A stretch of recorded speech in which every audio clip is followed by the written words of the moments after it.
இப்போ திருக்குறள்லாம் அறநூல். திருக்குறள் படியெல்லாம் ஒரு அதிகாரத்தின்படி கூட இந்த உலகத்தில் வாழறாங்களான்றது அதிசயம்தான். நம்ம வாழ்க்கையில எல்லாம் வாழலாம். தூய்மையான பரிசுத்தமான எண்ணம் கொண்டு வருவதா அப்படியா இருக்கக்கூடிய தூய்மையான மனிதர்கள் கண்ணுக்கு அகப்படுவாங்க. ஏன்னா ஒரு உண்மையான மனிதன், பரிசுத்தமான எண்ணம் கொண்டவர்கள்லாம் அவ்வளவு சீக்கிரமா எண்ணம் சரியில்லாதவர் கண் எதிர்க்க அகப்படவும் மாட்டாங்க, பழக மாட்டாங்க. அவங்களோட ஒரு கனெக்டிவிட்டியே ஆகாது. அவனுடைய வழி வேற, நம்மளுடைய வழி வேற. அப்படி பிரித்து விட்டுருவார் இறைவன். சேர்ப்பார், ஆனால் கண்ணெதிர்க்க காட்டுவார். இப்படியெல்லாம் வாழறாங்க, இப்படியெல்லாம் இருக்குதுன்ட்டு.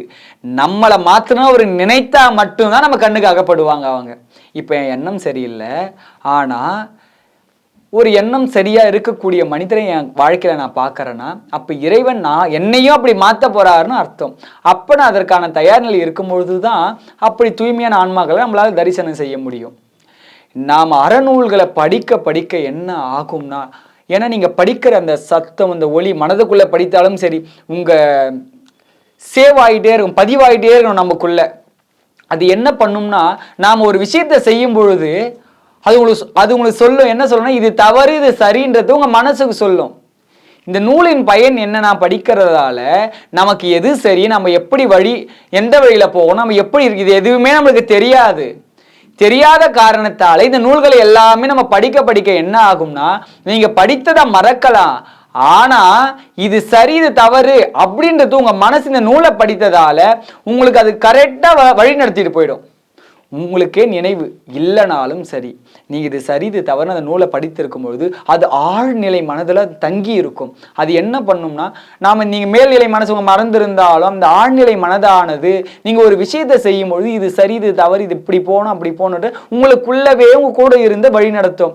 நீங்க படிக்கக்கூடிய அறநூல்கள் உங்களை வழி நடத்தி கொண்டு போகும். அறநூல் கண்டிப்பாக வாழ்க்கையில் நாமெல்லாம் படித்துட்டே இருக்கணும், நிறைய தெரிஞ்சுக்கணும். தெரிஞ்சுட்டே வர வர என்ன ஆகும்னா, அதற்கப்புறமா உங்களுக்கு அந்த ஞானன்றதே அதை கடந்து நீங்கள் போகலாம். நிறைய தெரிஞ்சுக்கணும், எப்படி எப்படிலாம் வாழ்ந்தாங்க, எப்படி எப்படிலாம் இருந்தாங்க. நம்ம நேரத்தை விரயம் செய்யவே கூடாது. நமக்கு வாய்ப்பு கிடைக்கும் பொழுதெல்லாம் நல்ல விஷயத்தை நம்ம தேடி போக ஆரம்பிக்கணும். இதில் தான் ஆனந்தம் இருக்குது அப்படின்னு உங்களுடைய எண்ணத்தை நம்ம முதல்ல மாற்றணும்.